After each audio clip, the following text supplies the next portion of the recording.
Hi. So Australia.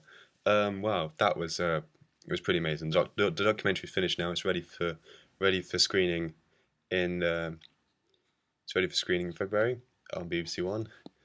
So yeah, all's good on that front.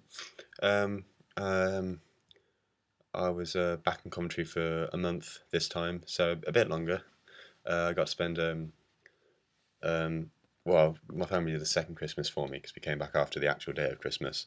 So and I got to spend New Year's with them as well, which is nice. We all went, down for the pub for a few drinks, and it was really really good fun. I had a fucking state. Really really good fun.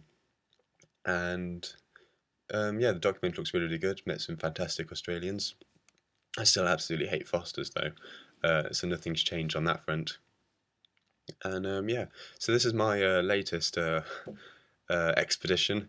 We've teamed up with NASA and Richard Branson and Virgin Galactic. I've got to plug those names now. Um, and we're currently on the moon doing some research on the. So this is actual proof that man has finally set footage, set foot on the moon. 40 years on from when it actually happened.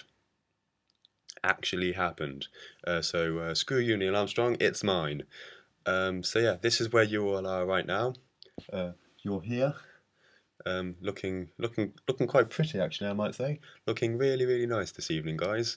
Earth looks beautiful. Not as pretty though as the moon, because the moon is a barren wasteland of white rock and stuff. Basically, we're here to determine that it's not made of cheese, basically, and Wallace and Gromit were wrong when they said that the moon was made of cheese and they started eating it. The first test, I should probably explain that we've been here for a week for those of you who don't know. If you're not a friend or family person watching this, because you've been intrigued by my crazy expeditions across the universe and the galaxy and the world. Yeah, I've been here for a week now, so we're here to determine that the moon is not made of cheese. It is actually made of rock. We've actually discovered that it isn't made of cheese. One of our team called Jimmy broke his teeth trying to eat moon rock. So it's definitely not cheese. Oh, the bit we tried wasn't cheese. And we tried quite a bit of it. Jimmy now has no teeth whatsoever. But that's what you get put on this. If you're gonna pull the short straw, there's five straws there. There's five of us up here, and if you pull the short straw, you've got to eat some rocks. So Jimmy, if you are watching this, I'm sorry, mate, but that's how life goes, isn't it? You know, I'll probably pull the short straw one day, and I'll have to eat something equally bad or even worse. So it could have been worse. It could have been better, but it could have been a lot worse. You could have died or something. Um, Jimmy? Okay, no, he's not dead. Whew.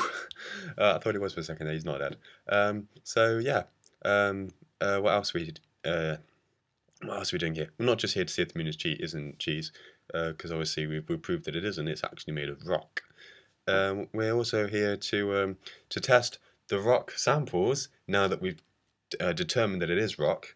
Um, and so now that we've determined that it is rock, we're now going to test these rock samples, try and figure out where the moon came from. So there's a few theories whirling around that was the moon part of the Earth at one point, and if it was, the Earth would have looked something like this. This is the Earth, and this is the moon. They would have looked something like this. Okay. Um, and another theory is that the moon is actually a George W. Bush administrative creation that sparked the 9/11 terrorist attacks. Um, Obviously, because the moon has been around longer than that, that's false. The moon had nothing to do with 9/11. I'm pretty sure on that, but we can't rule it out. We've also got to prove that theory. A theory is a theory, and they all have to be proved and disproved. So that's another one of the theories we've got to disprove. What else are we doing? We've also got to find the flag. This is priority number one. We've got to find Neil Armstrong's flag. Um, we've had no luck so far, I must say.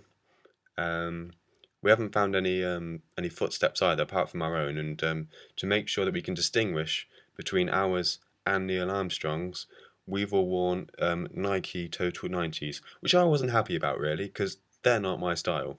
You know, I'd rather walk around in some nice trainers, you know, not some chavvy shiny ones that when we get a bad sun flare, none of us can see because it's just reflecting straight off the material of our shoes. So I don't know what idiot thought that through, or didn't think it through, as the case is. So yeah, we're here to find Neil Armstrong's flag.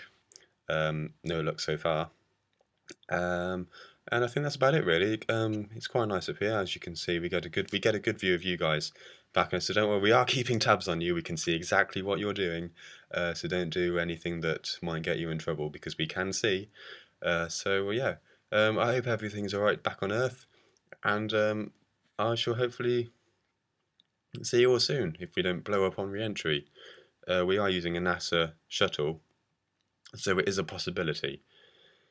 Um, don't worry though. It's around somewhere, and if something does go wrong, we can always, go turn around and go back, and we'll go to the International Space Station for a while and chat with the guys there. I've heard they're pretty cool. So yeah, peace out, guys.